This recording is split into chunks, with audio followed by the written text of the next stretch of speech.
Alex is currently in the SD, aka San Diego, in Laurie's bedroom. Where all the magic happens. Her and CT. He putting that jujitsu on you. Oh my gosh. May my parents never listen. So we were trying to get it so that Alex and I would be in the same room, but it wasn't working. So Alex is currently podcasting in my bedroom, and then I'm out kind of in my like living space and kitchen. So hey, but we're making it work. We're making it work though. And if you're not watching on YouTube, we're not watching the video portion, just know that Alex has on giant headphones right now. Or not headphones, my God. Yeah. Giant sunglasses. Blender shades. Shout out Blenders. Well, welcome to the Live Big, Lift Big podcast. We've been blown away by everyone's support. So we are like, I was going to say we're climbing the leaderboard, but I don't know if that's like the right term, but like the podcast charts. Yeah. Like we are creeping the charts right now, it's which pretty is super duper badass. rad. Yeah, we're doing the most. So we have a really fun topic that we're super stoked on today. And so personally, and I'd be curious, Alex, I love answering Q&A questions on Instagram story. Like that is my favorite thing. So I'm super excited. We basically picked a couple common questions that we've gotten popped up recently that the goal was to figure out something that a lot of people could probably find value or kind of enjoy, take some little nuggets from. So we basically have 3 questions that we're going to roll through. And then if we have time, we do have some kind of like backup rapid fire questions. So it just kind of depends how chatty Cathy we are, which historically we tend to chatter a lot. So we'll see. But Alex, Q&A number 1, what you got? What we talk? Oh, okay. So, well, the first question is, what to do if the scale or weighing yourself ducks your day? AKA fucks your day. Can we say that word? I was like, we're going to keep it PG, and then you just made it. We do have an explicit rating on iTunes, by the way, so it's okay. We can say curse words. That seems on brand. Cool. So I love this question. First of all, I feel like this is a very common thing and definitely something I struggled with for years, where it was like the scale would set the tone for my day, where it'd be like, wake up, go to the bathroom, hop on the scale. And it'd be like, we going to have a good day or we going to have a bad day based off of what that number between my toes reads. Alex, personally, have you ever had a kind of bad relationship with the scale? Yeah, there was definitely a time when I would weigh myself often, and it was a lot of times and multiple times a day, which I obviously don't recommend. When I was competitively weightlifting, I had to stay within a certain weight class, right? And I was trying to stay within a weight class I probably shouldn't have stayed in. And I was, dieting and all that kind of stuff. And yeah, which got pretty obsessive about the scale and stepping on it. Would step on it in the morning, would step on it in the middle of the day, would step on it at night, like just to see what kind of changes would happen over the course of the day. Because I mean, part of that was strategic because, if I had to weigh in later in the day, I could figure out, okay, well, what do I typically tack on, if I have a later weigh-in. But a lot of that was too just still kind of obsession about, hey, like, am I losing weight? And what's going to go on with that? That's super interesting. So I personally, I always weighed myself in the morning, but I never did other times of the day. And I guess I just understood it's like, well, we're going to eat food, all that stuff. So I never got in the habit of weighing myself multiple times a day. But for me personally, it would be more like I think the technical term for it, like it actually has like a name, and it's called like checking yourself, or like for me, it was like I was so obsessed about having abs that I would like ab check myself. So it'd be like, oh, like I just got back from the gym. And lift it up. Yeah, no, like, and that sounds so lame, but like truly, it's like I like, let's say I go to the gym, I would shower, and then I'd be like checking myself out, or same thing, like later in the day. like they're going to disappear, which, like I said, it's just so fascinating when you're almost on the other side of things to look back and be like, wait, what? But that's super valid. That's a very common thing. Yeah. But yeah, I think especially with weight class sports, whether it's jujitsu, whether it's weightlifting, obviously for like boxing and MMA fights and stuff like that. It's like that's super common because think about it, right? It's like, well, if you, let's say you normally walk around 10 pounds heavier than your actual weight class, you're gonna be a strong bitch, right? Like you're Hmm. gonna be able to move heavier weight, or you're just gonna be really strong. You're probably gonna outperform somebody that weighs substantially less weight. So that's super common to see people walking around in a heavier weight class, and then Yeah. kind of like drastically diet down, water cut. What was your, just out of curiosity, like, did you do a lot of water cuts or was it other stuff? Um, did some water cutting, but mostly dieting. Yeah. With weightlifting, you really couldn't water cut too much because you had to weigh in the day of. Um, Mm. but I never did any combat sports like MMA or anything like that. But some of those you could weigh in the day before. I do know my jiu-jitsu tournament I could weigh in the day before, but usually weightlifting it was the day of, so you couldn't cut a lot of water and still expect to perform. I remember one story. It was before I was trying to qualify for the American Open. I literally spit into a gallon jug. I like got a bunch of sour candy and spent the like 3 hours spitting and made weight from it. So, and I still qualified, but that was do not recommend 0 out of 10. But I mean, sometimes if we go back to talking about, how the scale can fuck with you a little bit, it was crazy because a lot of times I would step on the scale and if it was a couple of pounds heavier, I would think, and I would look the same, but I would think that I looked worse.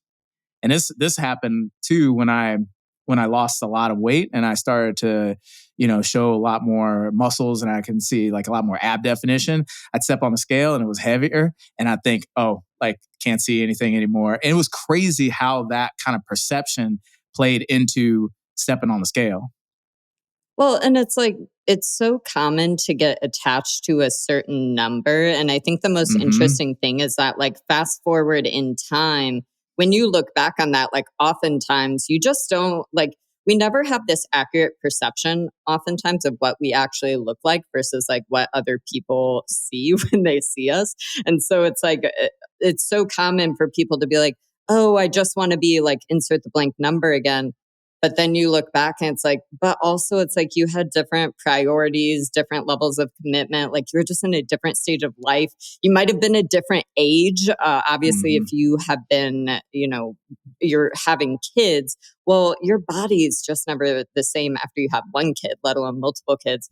But yeah, it's like that desire, that attachment to go back to that number is so fascinating. So let's kind of get into the question of what do we do if the scale has control over your life? And it is that relationship where it's like, wake up, weigh yourself. Am I going to have a good day? Am I have a bad day? Hmm. And I think that starting off, it's so common to see the suggestion of, well, just don't weigh yourself. And it's like, well, yes, like that is totally an option.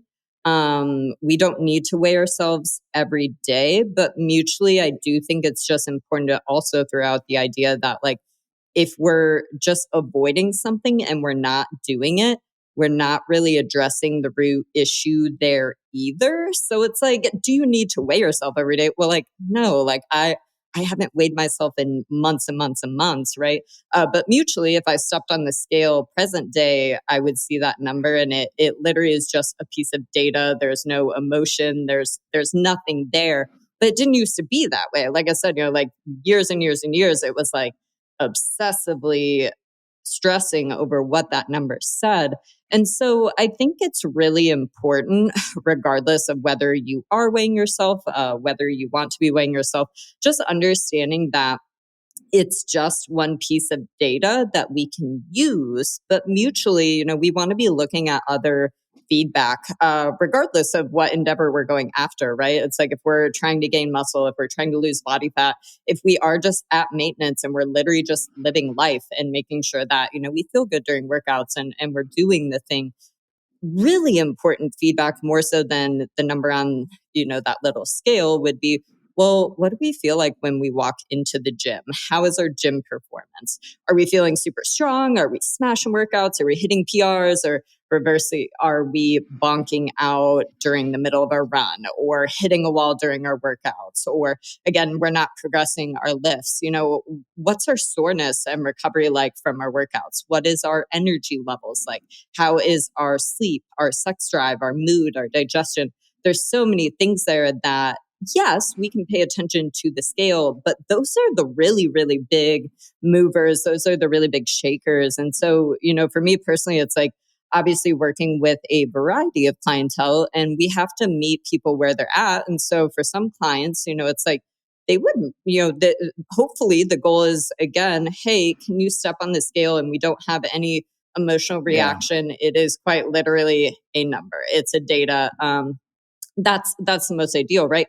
But certainly it's like, well, yeah, tons and tons of clients over the years, we successfully lost weight, and we knew the scale was a problem, and it just wasn't something that we wanted to address at that point in time, right? I think that question is most important. Is it's like, do we need to address this right now, or do we save this for, a future date? Because for sure, it's like, if you've got a lot going on, if you're in a stressful phase of life, you're also trying to diet, or you're also trying to, insert the blank. It's just another thing that, like, we only have so many things to give a fuck about.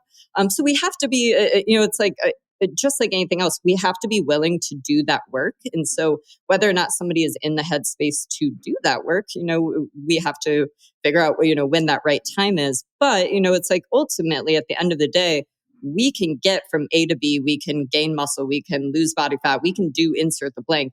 And we don't have to have that scale. But as always, it's like the more more data, more problems, right? It's like the more stuff we have, the more helpful that can certainly be. I would love to pass the mic to you, Alex, because I know this is something that you really excel at with clients, is kind of talking through like other ways to monitor progress, Mhm. other ways to do the thing. So I'll kind of pass the mic off to Yeah. you.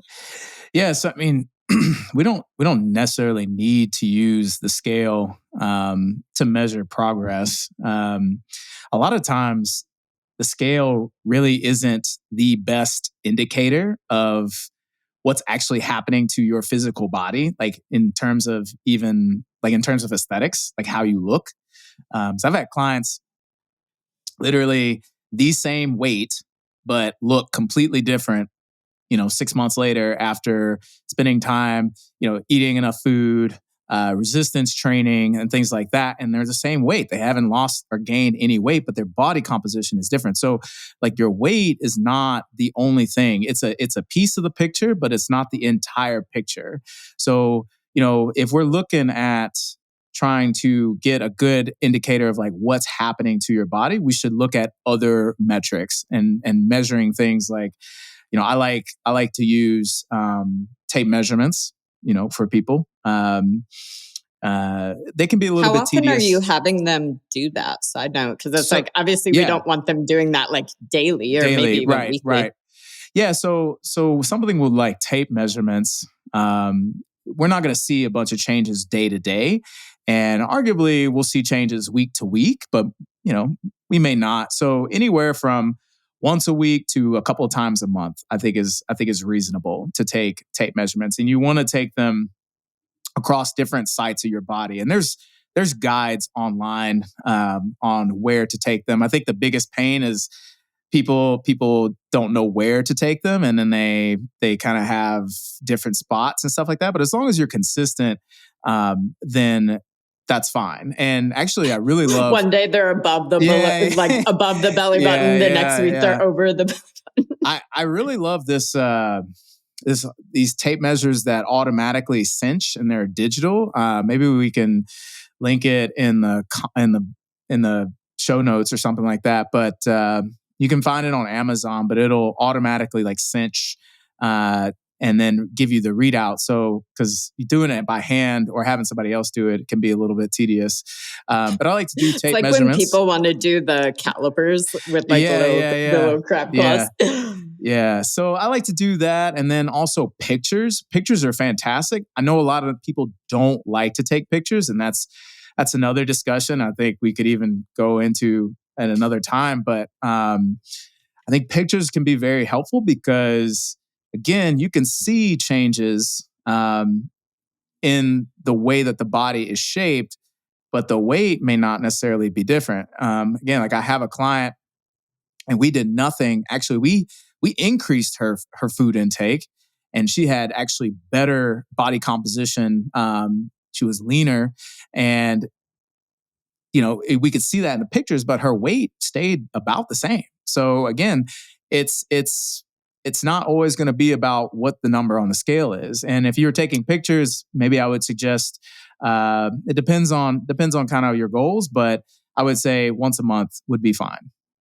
And I want to insert this too, because I think a common question I always loved asking brand new nutrition clients was, hey, like we're about to work together. And so talk to me about this idea, because what if the look that you're desiring, or what if the body composition that you are desiring is one that weighs more than you do now? Because for me personally, right, it's like coming from being in college, I was teeny tiny with an eating disorder. I was 92 pounds, right? So it's like, for me, over the course, like I found CrossFit in college, and then a couple of years later, it was like at the end of the day, I went from like 92, 93 pounds all the way up to 115 and then 120 and 125. And I looked so much better because I didn't have muscle before. Like I was just this little, cardio bunny that all I did was run marathons and not eat enough food. And, so it's like for me, the better body composition required gaining that weight. And it's interesting because if I like look back, I can't really remember a lot about it other than at some point I just realized that what I was doing wasn't working and that I needed to try something different. And also I finally, I think, understood like we're not healthy and we need to do better and like take care of ourselves by eating more food, right? But yeah, it's like I did, for me, gaining weight was the best thing that ever happened to me. And certainly, again, there was a lot of struggles, throughout all of that. But, I think that's always a very important question to consider is, what if the body composition that you desire is a body that weighs more than you do now? And so it's just, again, like it's just something we have to think about and embrace, because again, people come up with this certain number, but that number also doesn't correlate to, well, how much muscle do we have? How much fat, tissue do we have and stuff like that. And those are some of the things that you can see that don't show up on the scale, right? So you can see changes in muscle composition, density, things like that you won't see on the scale. And that's why I think it's important to even just, do other metrics like taking pictures. With pictures, I'm just curious because for me, so I've never actually I had several nutrition coaches over the years. I've personally never done measurements, but pictures, I can tell you, were a major source of anxiety for me. And it's actually really frustrating because now, present day, I wish I had more pictures at different parts of my journey, because it would be so cool now, here I am present day, to compare the two and talk about where I've been. But it's like pictures were another thing that I dreaded them. And it was such a mental gymnastics activity. My coach would only ask me to take pictures once a week. And so it was one of those things that I was like, this is uncomfortable. Therefore, I need to do it because I know otherwise, we're never going to get better. Right. And so, excuse me, I can tell you that it's like, I would not drink water in the morning when I'd I would wake up and I wouldn't drink water. I would find myself playing with the lighting, playing with where I'm standing, contorting my body. And I never, it's just like now, present day, I could walk in, snap a picture, turn around, snap a picture, and be on my day. But I don't know. That's interesting because now looking back, it's like, I think just from, again, repeated exposure of doing it, it became not a big deal to me. But I was curious if you see that a lot with clients as well. Because again, that was just probably part of my eating disorder was the body Right. dysmorphia thing. So in my head, I was just trying to make sure I look good, even though again, nobody's looking at these pictures or Yeah. anything. Yeah. But So I want to backtrack a little bit. um, all these tools that we have to measure, um, they can they can have those effects, right? They can have those mindsets. Like even with something like tape measure, people can look at tape measure and be like, "Oh, it didn't go down," or "Oh, or I'm pulling it tighter to make it a little bit seem like we're making progress," right? Or whatever, or not drinking water so that we make sure that the tape measure is right. Any of these things can cause that issue. I think where it is that we have to get to the point where we need to get to the point where we look at things in a very neutral way, and it's just data. It shouldn't change how we view our entire day. Something I've had to work through with some of these things is if I'm taking this data, if I'm stepping on the scale or taking this picture, something I've had to think about in the past to really get me to the point where I'm just like solely neutral about this is how do I feel about myself before I start taking these measurements? Because a lot of times, like, I don't know if this has happened to you, but sometimes in the past, like I've stepped on the scale and like, oh man, like I don't look as good or whatever. But I asked myself, like, how do I feel beforehand? Like, and I feel, oh yeah, I feel great. I look great. I feel good.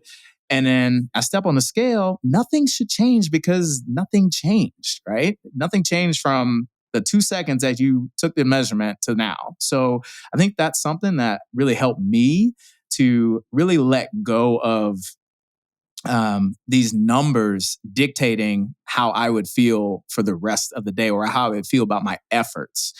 Yeah, I think that's an important thing. And then something else too, I started to connect was a lot of about how I was feeling, or I felt like the perception of what I was looking had more to do with outside stuff. Like it had more to do like, hey, if I'm stressed out, or if I had a bad day, or maybe for me, like maybe it was like, oh, I'm injured and I can't really do the things that I want to do, and I feel really bad about that. And then I would think, oh man, I don't look as good as I should, or oh yeah, well the weight's up or whatever.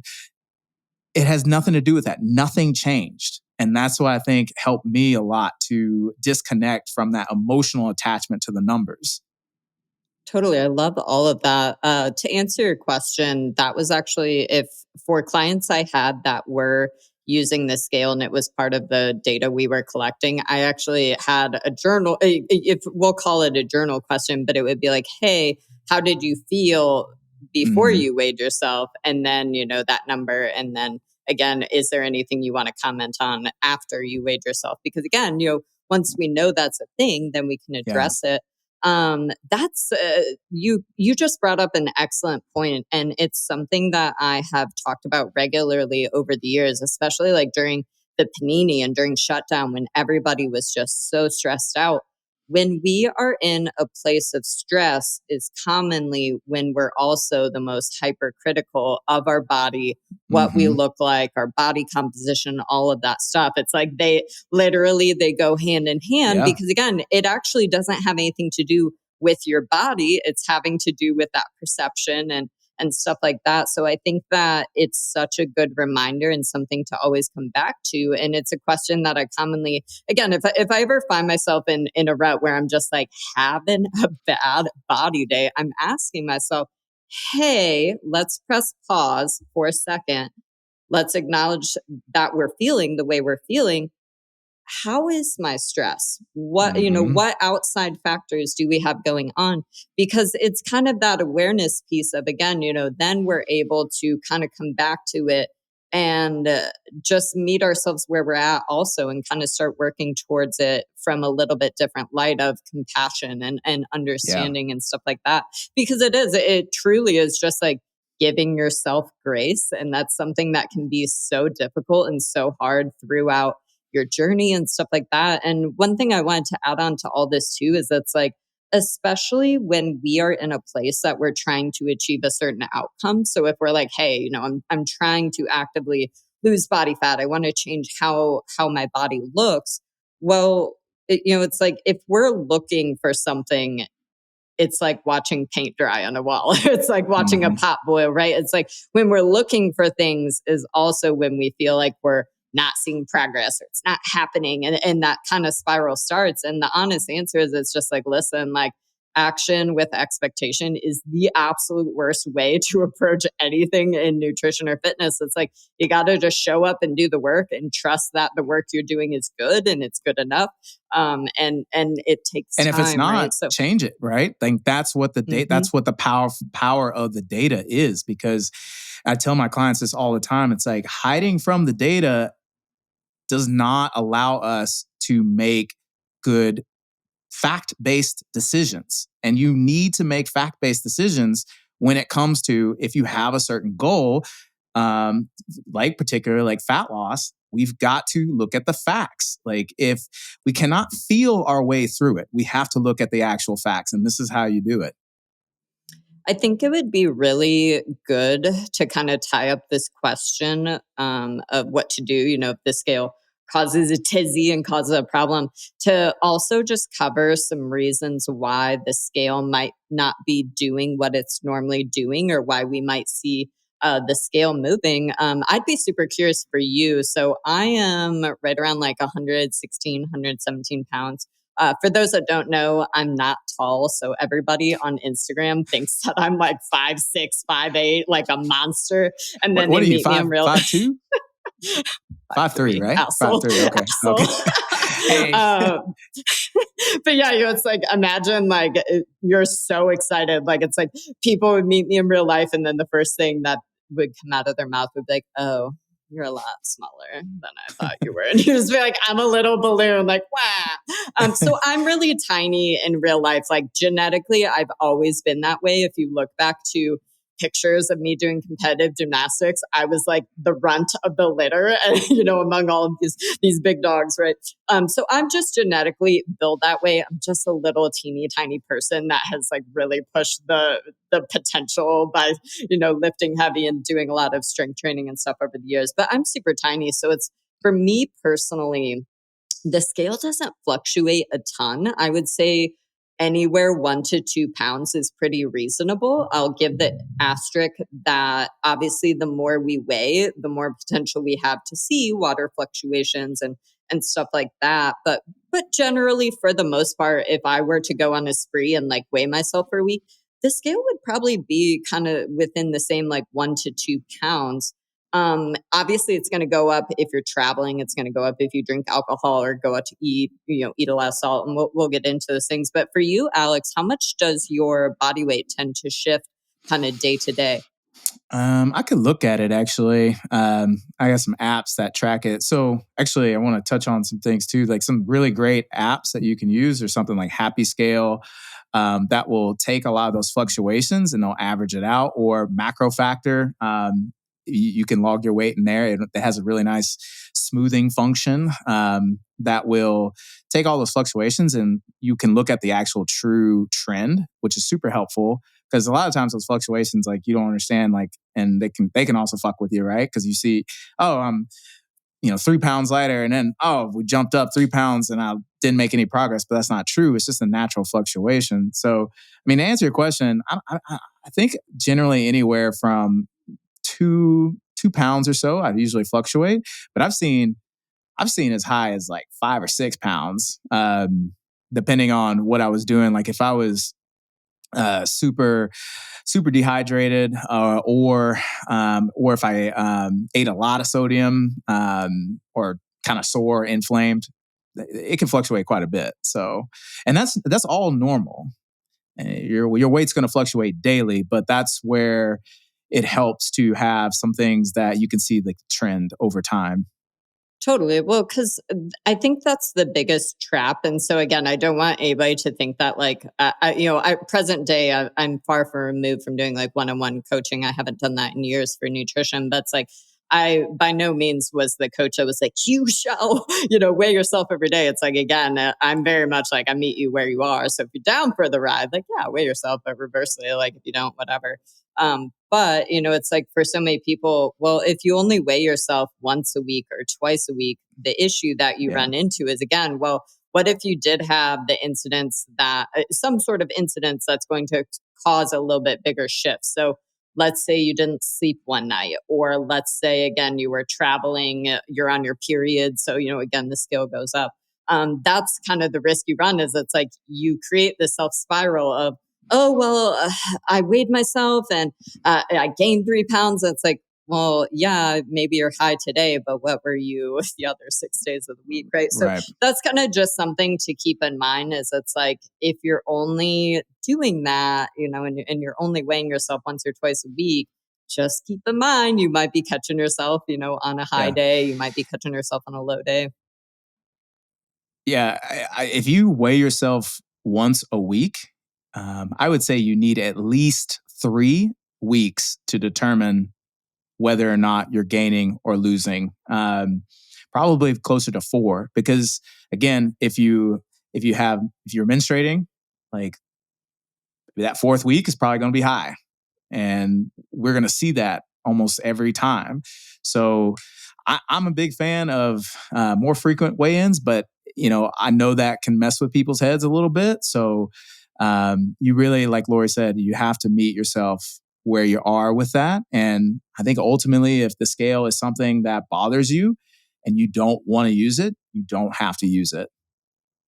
I will say too, if you are not someone that you're tracking your menstrual cycle, I actually just do it in my Garmin app. It's super simple, and like that's the best way for me. So like fast forward to present day, I have relatively symptomless menstrual cycles. It's like, yep, it happens. It's short and easy. Woo, I'm on with my day. But if we are a female, if we're an individual with a menstrual cycle, I would highly suggest tracking your cycle, because it's going to provide a lot of education and empowerment just based off of, well, we know that, certain people, again, I've seen females where it's like you might gain 5 or 10 pounds like during certain parts of your cycle, and like there's a big, massive shift.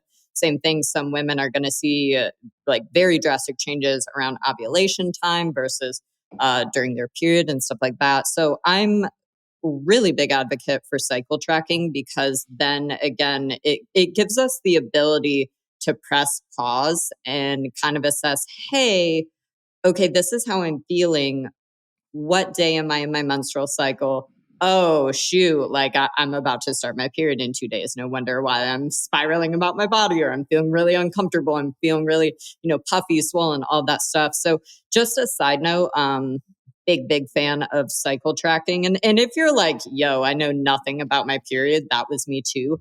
That's why basically at 27, 28 years old, I found Dr. Laura Brydon's Period Repair Manual. You can get it off Amazon for like $15. But it was such an empowering read for me, because again, like I didn't know when I would every month when I would have my period, I'd be like, oh, it's here. Like I never expected it. I wasn't tracking it. I didn't know shit from fuck about my menstrual cycle. So if you happen to be that person, just know that would be a really great thing to kind of step into. And now present day, it's like I personally don't plan to ever have children, but if I did, that would be right out the gate a conversation that I would be having with my daughter, is like, hey, I want to go through this book. I want you to understand your menstrual cycle, because again, it's like there's so many changes that the female body goes through throughout the course of the month. And obviously it's going to change depending on, are you taking hormonal birth control? Do you have an IUD, et cetera, et cetera. But again, the big picture there is the more data we have, the more we can kind of effectively manage how we're feeling. And again, it's like if we are feeling a certain kind of way and then we check, oh, hey, this is where I'm at in my menstrual cycle, that's very validating to how you're feeling, because again, you're like, oh, well, yeah, that's totally Right. normal. Historically, I know I always feel a kind of way on this day. So just a big plug. Like I said, I think that tracking your menstrual cycle as a female is so important. So real quickly, I say we kind of wrap up this question regarding the scale, and we've covered quite a few already, but let's see if we can kind of brainstorm different reasons why the scale might be fluctuating and why the scale might be up. Alex, what you got? Well, I mean, water retention. If you have more sodium intake some days, like you go out to eat a Asian Chinese food, man, you're probably going to have that scale's probably going to be up the next day. I know it is for me. Let's see. If you're extra sore, a lot of people don't know this, but yeah, if you train really hard one day, the next day you'll probably be up a little bit in weight because your body looking like a busted can of biscuits. Yeah. Your body is recovering, and one of the ways it's going to recover, your tissues are going to swell, so you're going to retain water. Most of the fluctuations are going to be fluctuations in water weight, not body fat. Another reason would be if you ate not necessarily more calories, but if you ate a bigger volume of food, then the scale can go up because you have more stuff in you. You got more poop. Like it's all more adds carbs up. as well, right? Yeah, it's more like carbs can actually. Yeah, I should know the number off of my. It's like 3 to 1. It's like 3 to 1. Yeah. So for every gram of glycogen that you store from carbohydrate metabolism, you're going to store 3 grams of water, which is significant. So, but it's not body fat. Like, I don't want people to think like, oh, carbs. And that's one thing too, is like people who cut out when they diet and they cut out carbs and they like lose all this weight real quick. They're like, oh shit, yeah, like low carb keto is the way, but you just lost a bunch of water. You peed it all out, quite literally. So those are some of the really common things that I see. And then also, menstrual cycles, we'll often see increases, when around the time of the periods come. So yeah. I would check on travel as a big one. Travel, I used to be a sales rep for a company. So I would leave on Sunday and I would get back Thursday. And man, I had it down to a T. I could predict my weight within 99% accuracy. Because it was basically like, yeah, I might get home. But so many people experience this where it's like you travel and then your digestion gets a little off. And it's just because your sleep schedule gets different. sleep schedule, stress. Maybe you're not eating the same foods that you normally do. Right. Just everything is a little bit off. So then, your bathroom time gets a little off. It's like, just understand with travel, you might get home, but then your digestion still might need 2 to 3 days to kind of resume its normal thing. Same thing, alcohol is a huge one. And it's one of my favorite infographics to post because everybody's like, dude, yeah, like this is it. But it's like, usually what happens is, let's say you drink on Thirsty Thursday. Well, the scale might go down the next day because you're super dehydrated. And that's with an asterisk that if you roll up through McDonald's fast food and if you're one of those people that you like go eat a lot worth of Taco Bell. Right. Well, yeah, of course you might wake up heavier, but for the most part, it's like, let's say we're not an asshole with our food. Let's say we just go to dinner, we have a couple drinks, we get a little tipsy, and then we go home. We can assume the scale will probably be down the next morning because we're going to be dehydrated. And then I don't know why, to be honest. So people are always like, tell me the science. I'm like, dude, I don't know. Like, I've never researched it enough just because I don't care. But usually what you see is then the next day, the scale goes up really high and then it kind of starts to resume normal. So very similar. It's like that kind of 2 to 3 day bubble. But how common is it for people to go on vacation and then they step on the scale the next day? Quite literally, definition of choosing violence. You partied and you were doing the most out at the beach, at restaurants, all the things. And you stepped on the scale the next day, especially coming back again from traveling. So we're just like, for 11 billion. And of course, the scale is going to be heavier. But kind of like we were talking about earlier, it's so easy to get caught in the mental spiral where you're like, oh shit, I got fat. The number is up. So now I'm going to go diet. I'm going to cut my calories. I'm going to go exercise to burn off what I gained. And so it's like, again, how do we paint this picture of education equals empowerment so that we can, again, this idea of being able to press pause and acknowledge this is how I'm feeling, and then getting curious on other things so that, again, we can kind of bring ourselves back down to planet Earth and meet ourselves with grace. That is, if there is one skill that is something worth working towards, my God, that is it. Because again, we can have compassion, we can have grace for ourselves, but it's a muscle that we have to learn. We have to flex. It takes time to get from A to B, but it's so life-changing. We spent a lot of time on that one. We're not getting to these rapid fire questions. It's fine. I don't You think were so. totally like, dude, we're going to do like 4 Q&As and rapid fire. And I was like, bro, we're going to hit like 3. Don't even lie to yourself.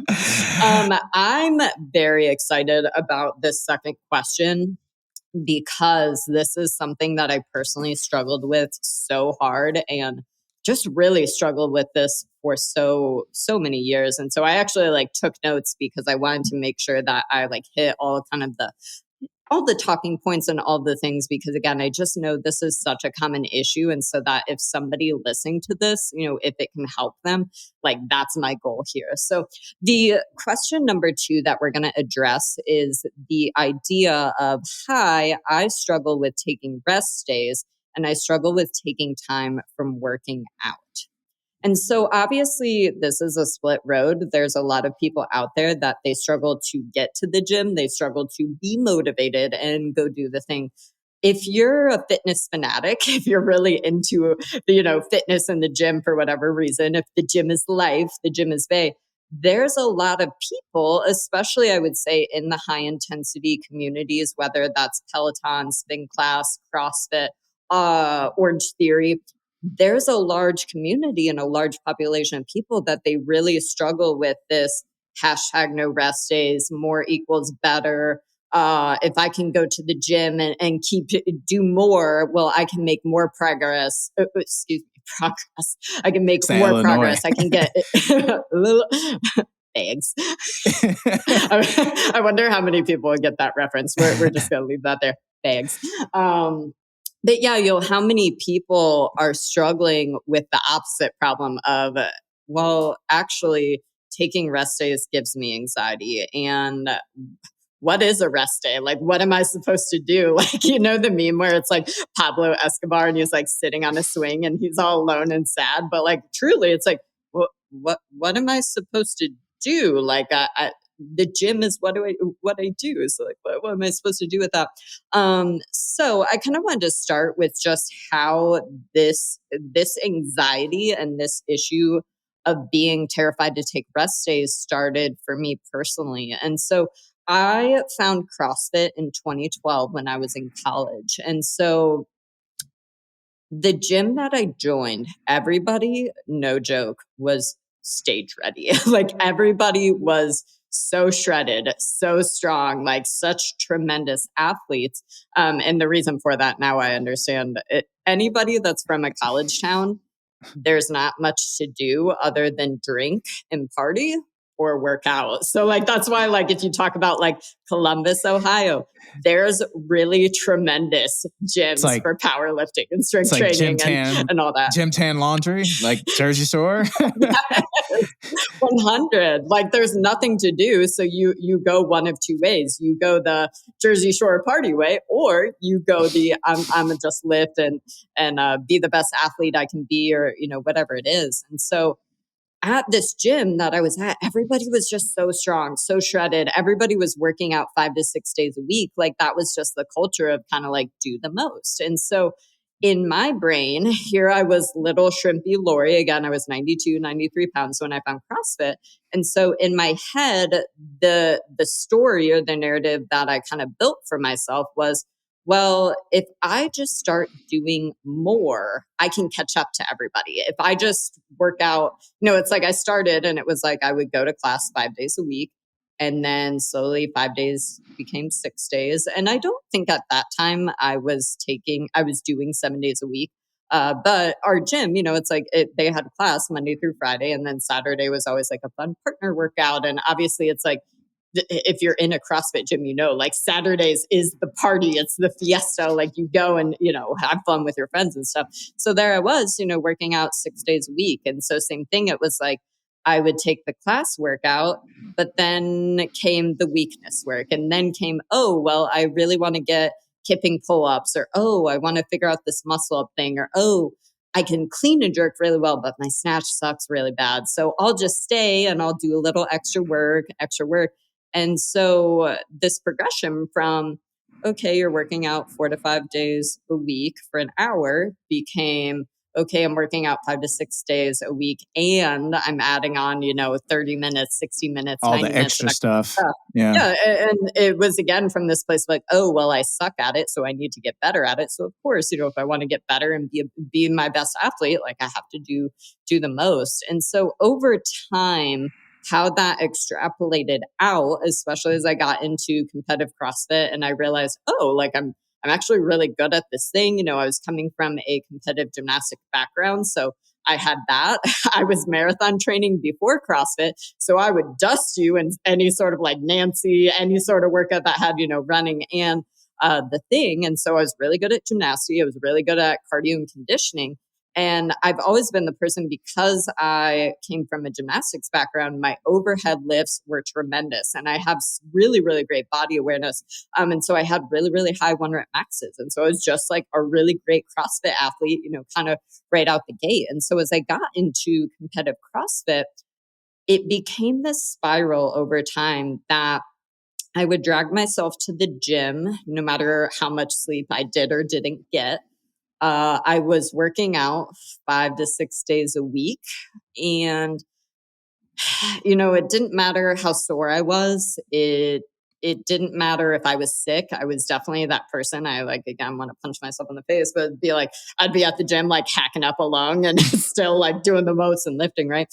So it didn't matter how I felt. Again, I created this narrative of, I just want to be the best athlete I can be. I want to see what I'm made of. And so it doesn't matter how I feel, like fuck your feelings, right? It's like I would go to the gym no matter what. There, again, it was hashtag no rest days. It was hashtag no excuses. Try harder.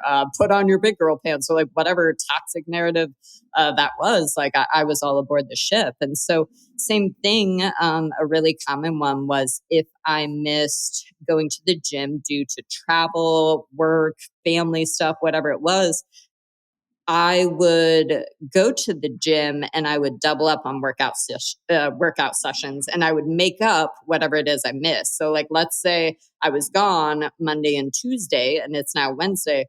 Well, I would go do the workouts from Wednesday. And then at the end, I would go do the workouts from Monday and I would go do the stuff from Tuesday. And so even if it meant being at the gym, for hours and hours and hours on end, like, did you have a life? Like, did you have a social life at all?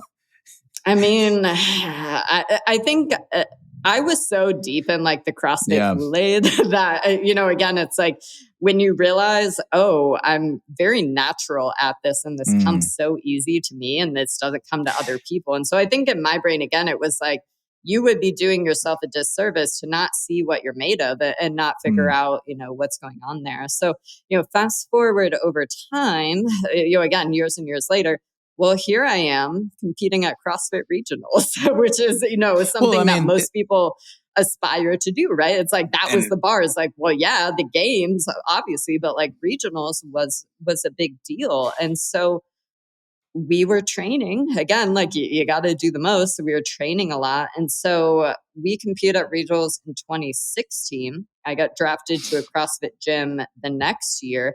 And that gym was full of games athletes. Like I was the worst athlete in the room. But in my head, it was like, well, listen, if I just want to compete one more time and then I need to like go be an adult and like make money and have a retirement and do stuff like that. Right. But it was like in my head, okay, competing at regionals was so freaking cool. I just want to do it one more time and then I'm going to retire. I'm out, peace.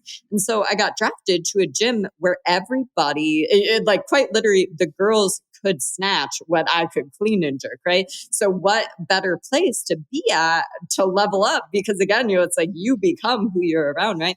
And so the reality of the situation is we worked out 7 days a week. There were 2 days a week that were a little bit lighter. It was like, I think they would be like track workouts, and then there would be some swimming and gymnastic skill work. But like you call a spade, we worked out 7 days a week, and it was a very toxic environment. And so thankfully, it's like I tore my shoulder, and then that's when, my life. I was gonna say, what kind of change. effects did it had on your body to train at that amount?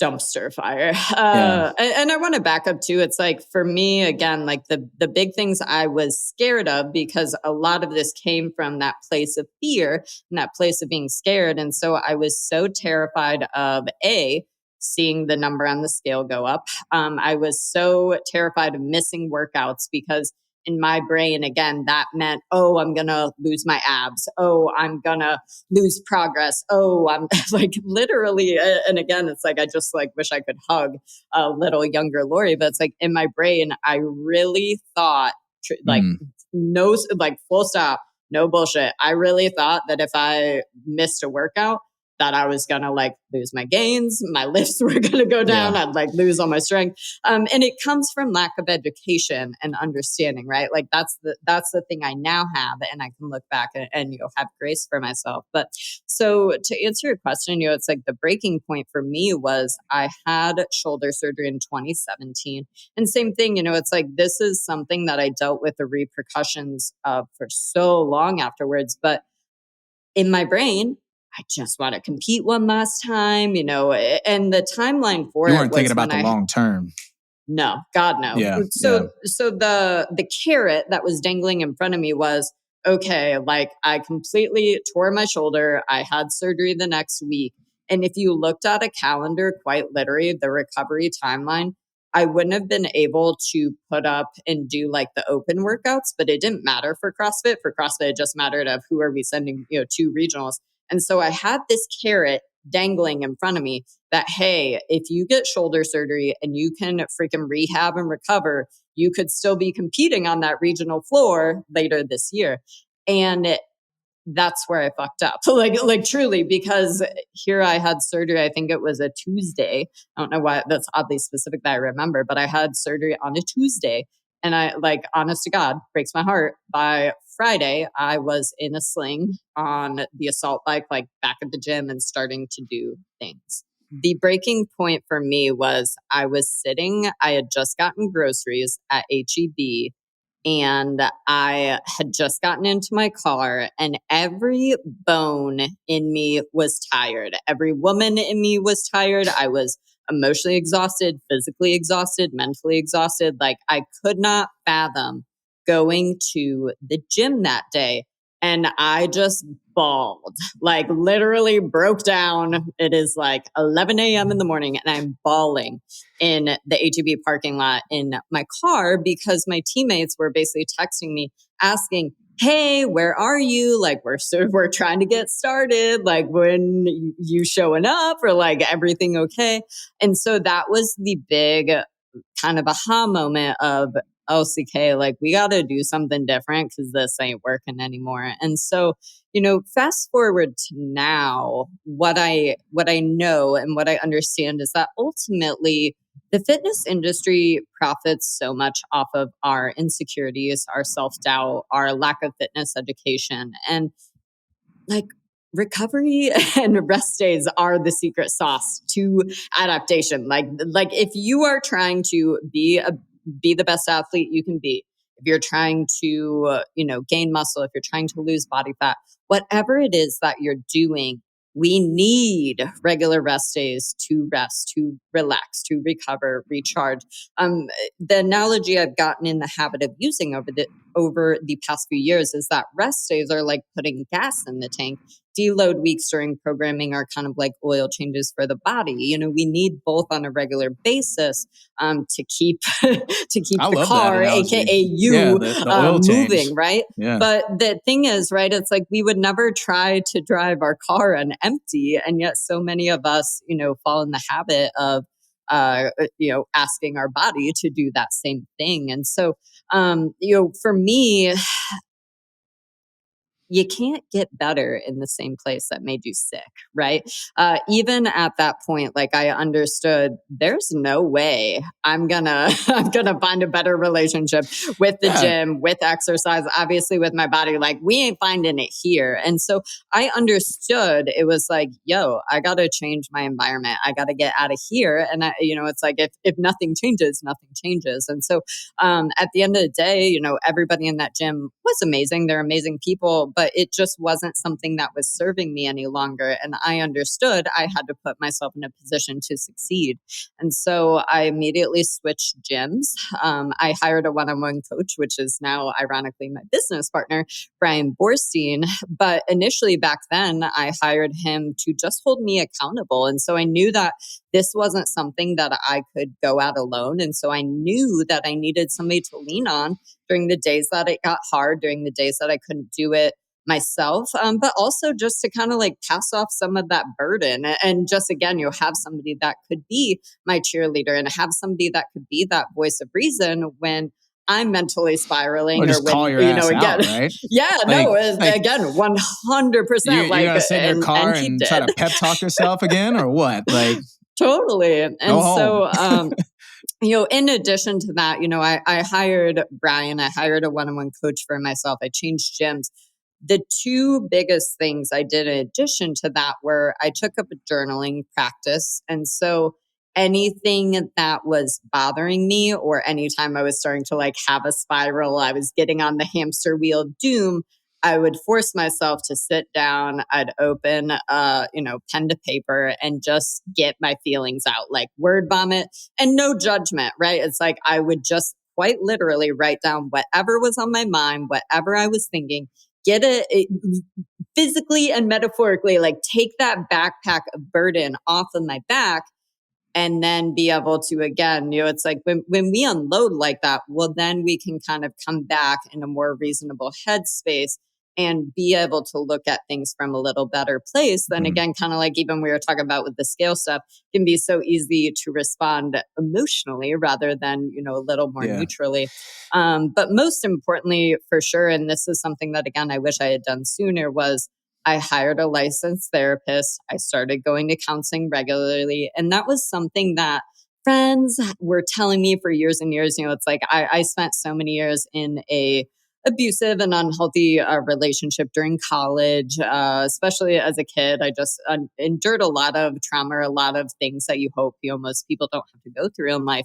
And so for me, it was like this Diet Coke and Mentos, where it was like, for me, everything just went under the rug, under the rug, under the rug. There's no problems. We don't have, emotional, breakdowns about stuff. It's like, for the most part, everything would be like, if I was upset or if something bothered me, it went under the rug. And then eventually, worked out. Your training was the way that you practice escapism from a lot of these and things. I would bury myself in, and I was known as the athlete in the gym that it was like, whatever shitty, gruesome, grindy, like nasty workout, I was the person that could go to that deep, dark place, sit and, flourish, rather than most people would be like, absolutely not. And, so 100%, it's like anybody listening to this, if you don't see a licensed therapist regularly, please, please, please, please. Even if, it's like if you're terrified to go sit in a room with somebody face to face, know that there are so many different, especially in 2022, 2023, there are so many online platforms. There's like BetterHelp. I'm totally blanking on these right now, and I'm frustrated because I should have wrote this down. But there are so many online platforms that quite literally. Yeah, thank you. I was like, there's space. What is it? Space. So there's Talkspace, BetterHelp, but there's so many online platforms that you don't have to go to. You don't have to drive, sit in front of somebody. Like literally, you can be in your pajamas, you can be in your underwear, talking to somebody. You can FaceTime, you can call. But truly, it's like, that was just something for me. I think, especially coming from the Midwest, where it's like we don't talk about our feelings and there are no problems. Everything is, happy and nobody struggles and we don't talk about it. That was huge for me to start unpacking. And so for so many people too, I actually was just thinking of our buddy from the Catherine that I actually miss a ton, but he would talk about, for him, going to therapy was kind of like if you just emptied out your head so that you could show up and just be your best, whatever it is you are, right? So for him, showing up and being the best employee he could be and the best significant other he could be. But it was almost just kind of like draining the bathtub, emptying out all those thoughts, all those feelings, processing anything that you might be harboring on. And it was life changing for him when he started just, hey, every week I have a therapy session and I go, and it's one of the best ways I spend my money. So many people don't realize like your insurance might cover it. And also it's like, that's definitely something to look for is, hey, like when, open enrollment or whatever comes around, can I find a plan that covers therapy and stuff like that too? Because it can, like, I remember in Austin, I called around and one place was like, yeah, so it's going to be $475 per appointment. And you're like, wait, what? Like, am I going to rob a bank to go to therapy? That's not going to work. So just know, it's like it might be covered by your insurance. And if not, you can also find, they do like group therapy as an option to make things cheaper. For me personally, it's like I needed to unpack some heavy things that just needed to unpack. And so I knew like I needed one-on-one. But truly, it's like when we start working through those things, then we can, just go on and live life and show up as our best self and stuff like that. So if there's anything, like I said, it's like I'm such a big advocate for therapy. And I will give the disclaimer, you got to find the right one for you. So finding a therapist is like dating. It's like you might not jive with them. You got to find the right personality. I know like recently the past year I ended up switching and I like they just like weren't a fit. I was like, listen, I need someone that's like young and funny and we're going to have a good time. And I want you to like be having fun with me rather than like I'm in therapy with my 60-year-old mom or something. I mean, Bob Ross? Somebody like Bob Ross? Pain. But yeah, just know that it's like if you are someone, because this was also me where it was like, oh, like I went to therapy, I tried it, it's not for me. Like you can't pull that card until you've tried a couple of therapists, until you have dated around and truly found a good one. Because once you do, again, it's like it's like finding the right significant other. If they're a good fit, y'all are able to vibe and stuff. That's where the magic happens. So I will kind of step off of that. But my biggest thing would just be one of the biggest markers and movers is going to be understanding that education and understanding more about nutrition, understanding more about fitness and training, understanding how our body responds to things. All of those things are going to then be empowering to you because, again, if you're coming from a place of fear of, oh, well, if I take time off the gym or, oh, if I start taking more rest days, oh, well, the scale goes up and XYZ happens. It's like, again, we can just create so many narratives for ourselves that keep us truly from, from benefiting so much. So we are team rest days. And I will say too, it's like with Paragon workouts, that's a thing where it's like, we highly encourage it to try and be a non-negotiable if possible of like, hey, listen, 2 rest days. And that doesn't, how many rest days you take. Yeah. I would say at least 1 to 2. And like, it's okay to have seasons where you do the most, right? So it's like, especially when we were in marathon training, we would do like class workouts on Saturdays because we didn't get to see like a lot of our friends during the week and stuff like that. So it's like, it's okay to have seasons where you do the most and maybe you are working out 5 to 6 days a week. But also there needs to be equal seasons of, not doing the least. But, again, I think that's a really great rule of thumb is getting 1 to 2 rest days, giving your body that time and space to rest, relax, recover, because we have to sit back and enjoy the fruits of our labor, right? Like we can't just take. We have to give our body that time because it is, right? Like think about it from a work perspective. If your boss was like, hey, listen, I want you to work 7 days a week. And 4 or 5 months later, you're like throwing up the bird and being like, listen, I want a day off. I want to go see my friends, my family. I want to go do stuff. I need to run errands, whatever it is. It's like, you would never demand that from yourself in other arenas of our life. And yet I think we're just so strongly attached to these emotions of, I want to change my body, or I want to look a certain way, or I want this outcome so bad, whatever it may be, that we kind of throw out again the rules of it's like, well, we wouldn't drive a car on empty. We wouldn't work 7 days a week for months on end, but we do it with the gym and fitness, right? Yeah, I mean, or you could even, some people even just like, I just like to train. I enjoy training. I enjoy being in the gym. But I think that's where you said about the education piece being the important part, because if you understand that, yeah, you can enjoy training, you can train hard. I'm all about people training hard, but you definitely have to give your body space to recover, or it's like writing a sentence and not putting a period at the end of that sentence. And you have to have rest in order to make all those things come together. And that's how you progress, and that's how you get better.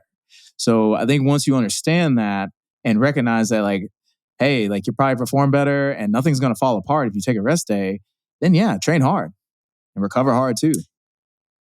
And also, the important thing there is it's like you are so good about your eating habits match the level of activity that you're doing. And that was the difference for me, right? Is it's like, well, I was doing the most and I wasn't eating the most. And it's like Right. eating more food, eating more carbs is a form of recovery. And again, like I zero for all of it. It's like I was doing the most, doing the least on my nutrition in terms of, but yeah, I was eating really high quality foods. It was all really dialed in, but I wasn't eating enough. I wasn't eating enough carbs and all that stuff. And that's something that you truly excel at is, well, yeah, you might train, you go to jujitsu 11 billion times a day, a day. Oh, well, I mean, basically. through some days, If actually. it was just me and Charlie hanging out, you would never see him because we would just be at the school all day. Well, y'all would also be like broken and busted. I mean, pretty much. But, yeah, it's like you're going to jujitsu a lot. You're still strength training. At one time you were also like training for a half marathon, but you were also I eating still took rest appropriately. days. Yeah. And I still took rest days. Yeah. Our third and final question This is today. kind of a fun question.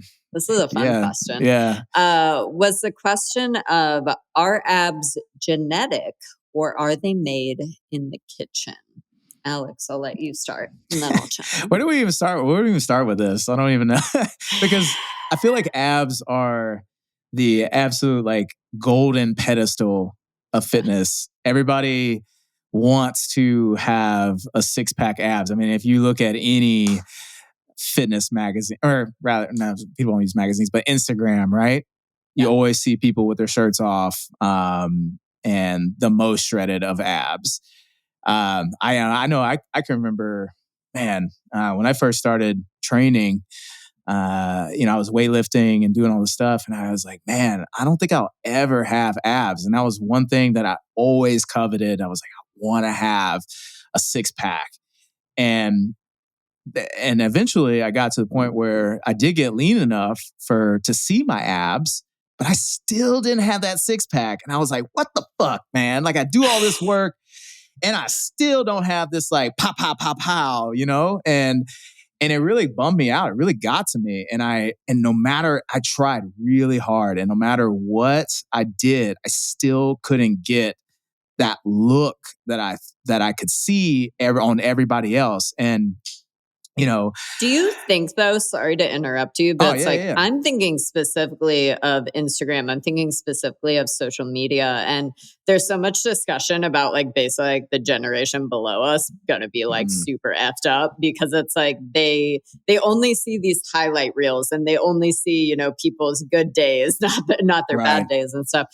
But I know like when we were building Paragon training methods, one of the most important core values to me was I didn't want to be the company that only spammed pictures and videos of like the half naked body and but that's what wearing no clothes. That's what everybody does. But same thing. It's like it's the transformation before and afters for me because again we know those transformations of the before and after pictures. Well, they don't show what happened in between, and they don't show all of the magic sauce and all the things that change. They just show, well, here's this body before. It's not good, and then they show that, hey, this is the better body, and the later body is smaller, it's more defined, it has more abs, it has whatever. So I can speak personally for me. That's like again from that place of lack of understanding in my early fitness days. The transaction and understanding I had was, oh, well, if I lose enough weight, if I go exercise enough, I will get smaller and suddenly I'll have abs. And again, like there's just so many things. There's so much nuance to that. But truly, it's like how many clients hire a nutrition coach and just assume, oh, okay, well, if I just finally lose 20 or 30 pounds, Mhm. I'm going to have abs. And again, it's like what we actually know is you might be teeny tiny and you still don't have abs. Even at, Yeah. again, whatever the lowest body weight you can possibly achieve for you, you actually might not have the genetics for it. You got the short end of Right. the stick. It might not be something that's a reality for you. Yeah, I mean, a lot of people don't know this, and I didn't actually know this until fairly recently. That a lot of your ab definition, like the way your midsection looks, is determined by genetics. Like if you have a 4-pack or a 6-pack, or like some of those people, I don't know how, like some of those people have like an 8-pack, like all the way down type situation, but that is largely genetic.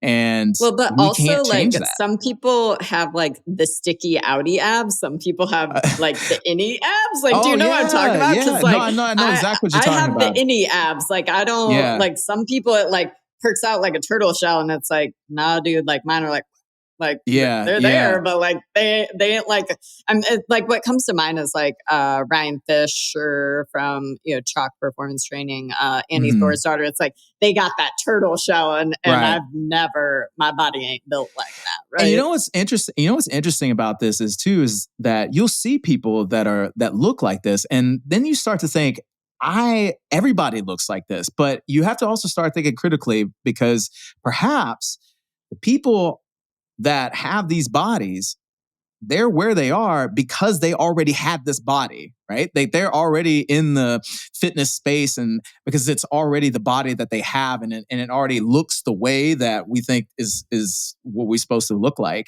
And so I don't know what that's called. I think that's called something, but I can't remember exactly what that's called. There's like a term for it. Like you already have the ability or already have the skill or genetics, and you just find that this is like the place where you're supposed to be.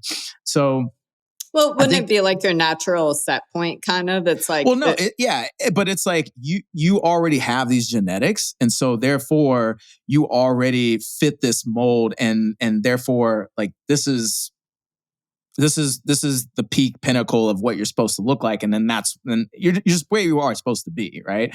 And I think that that's really the thing, is that when we're comparing ourselves to these people, like you're comparing yourself to people that have really good genetics, like and you have to take that into account. And again, like I said, like I didn't know that genetics played such a big role in it. I thought it was just merely diet. That if I had worked hard enough, and I ate and I got really super lean, that I would look like that. But yeah, I can still have lean definition of muscle mass and show and have my abs be showing, but I'm not going to look like some dude there that has an 8-pack, because that's just not how my body is built.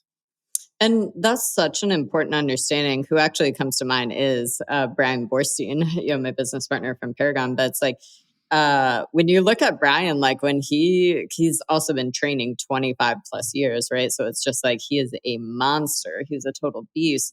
But it's like I could wash my clothes on his abs, like literally, Yeah. like they are huge. You could touch them, you could squeeze Mm-hmm. them. And like, I'm not personally built that way. It's like I'm naturally, again, a very lean individual.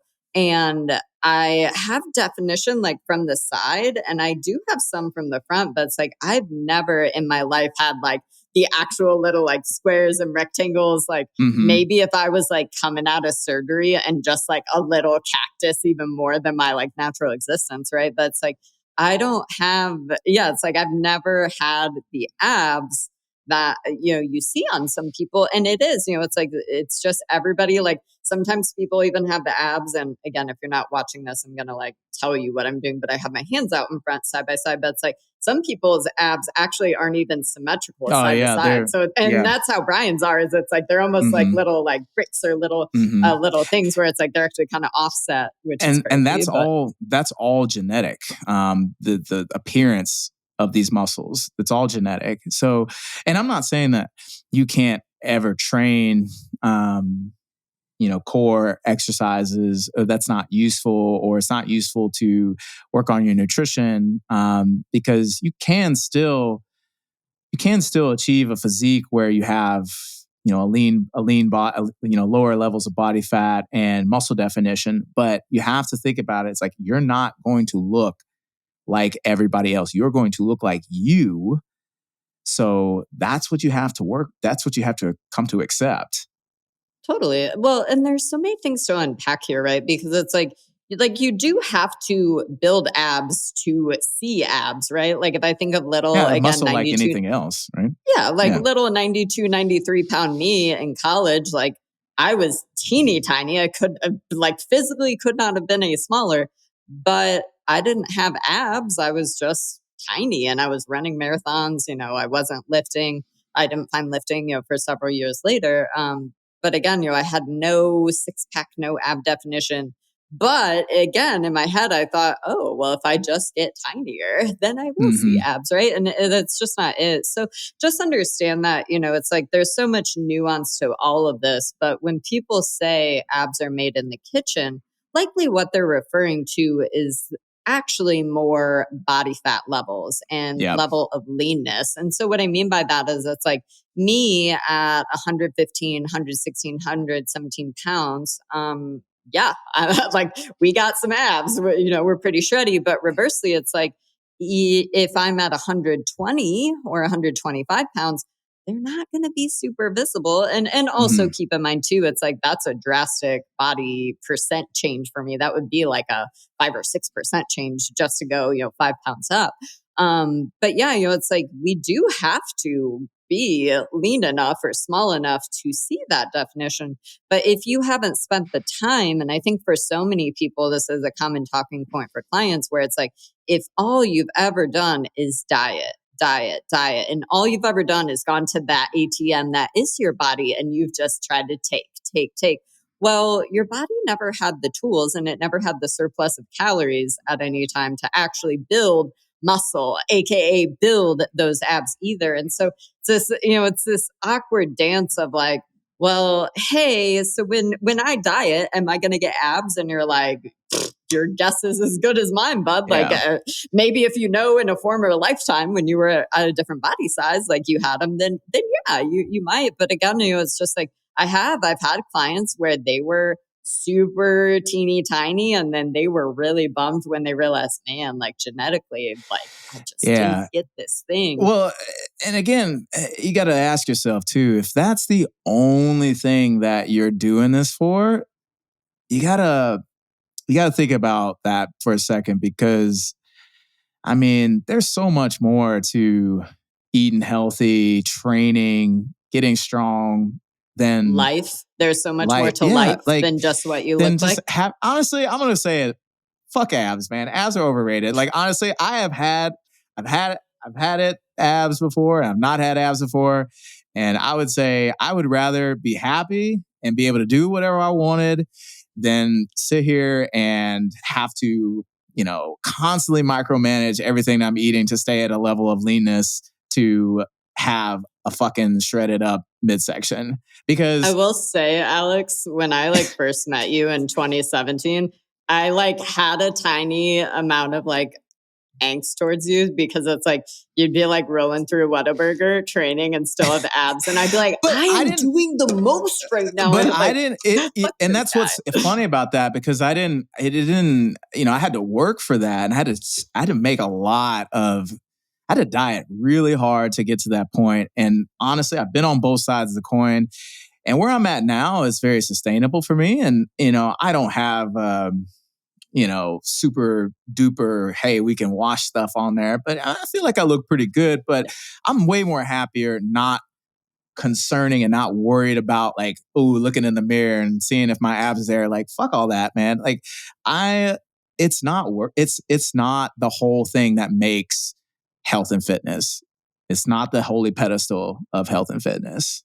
Totally. And totally too. It's like, if you're listening to this, it's like, obviously you're allowed to care about whatever you want to care about. But just like I said, just keep in mind, it's like really what I'm always going to double down on is the way you eat and exercise should provide freedom and peace of mind. And just know that if that is your goal and you're like, yo, I want a really defined, really shredded six pack, just know that it's going to come at a cost and there's going to be Mm-hmm. trade offs. And it's like, yeah, you might have Oh, a six pack, but you might not have a sex drive. You might not have a period. You might not yeah. have a morning wood. You might feel like shit. You might feel like shit in the gym. Like there's levels, right? But it's like for most people, it's like, well, how do we shake out to a point? And I think, exactly what you said, it's like, the fun part about nutrition fitness is it's like you got to live all those lives to kind of figure out where you want to shake out to and to land in the middle 100%. But just we are taking you to church right now. We're just trying to plant some seeds because it's like Alex and I have seen some shit over the years between, things we've done with nutrition, things that we've done with fitness, and, just anything we can do, to kind of pass on and hopefully not make the same mistakes we made or skip the learning curve. But truly, it's like for most people, it's like understand genetics are huge. Yeah.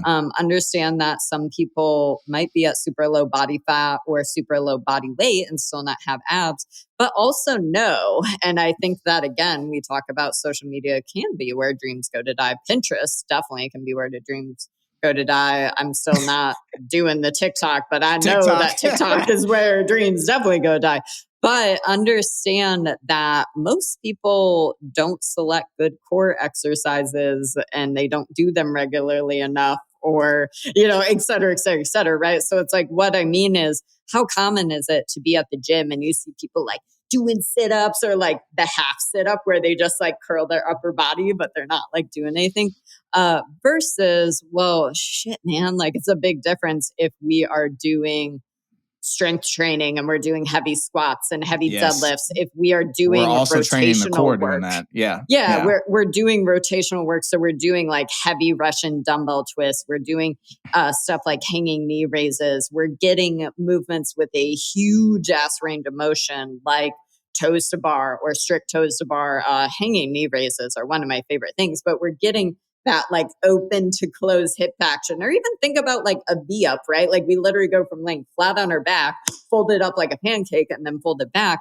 That's a whole different animal than like your little type sit ups. So I would also just say, again, do your research on that. Make sure, because again, man, it's like I think even our Paragon group, we saw a question, and it was like there's some trend that's popping off on TikTok, and you go on a treadmill, but you walk at a certain incline at a certain speed, and it, promises you like unicorns and rainbows and stuff. And you're just like, where does this shit even come up with? like who does this? And also like, fuck you, because it doesn't do the thing it's probably promoted to do. But same thing, it's like, if I could like never see another person doing like animal flow and weird, like, it's like, I understand everything in fitness has a time and a place. It can have application. Most importantly, if you love and enjoy doing it, keep doing it. But it's like, there's so much fuckery and chillery out there about like,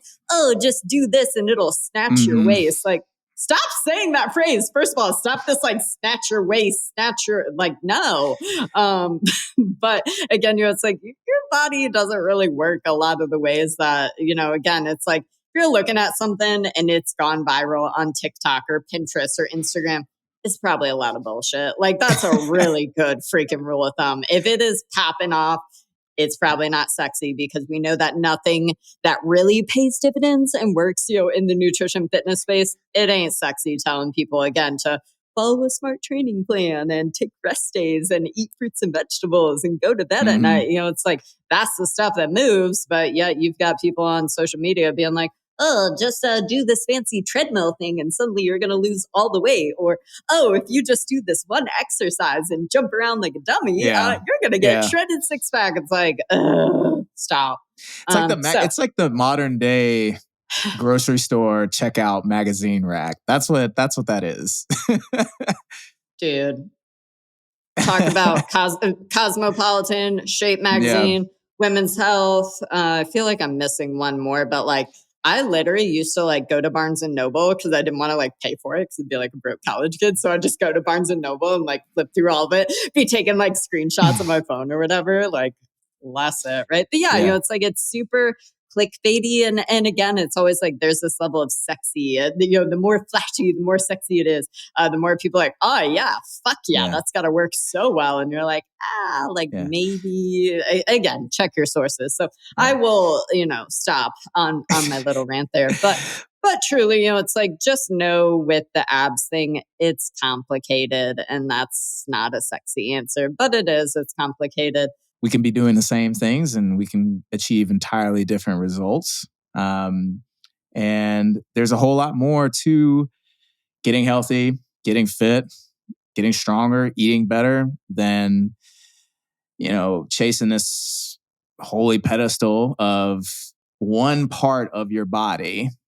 Yeah, I think that's really the sauce. Is there's so much more out there than chasing this one part of your body. And I don't want to like marginalize anybody who wants to change and wants these things. It's okay to want them, but just recognize the reality of what is achievable and manage your expectations about things and know that what if you're trying to get this thing and it's not happening the way that you expect, it might not be in the cards for you, and that's where you got to kind of look elsewhere for value.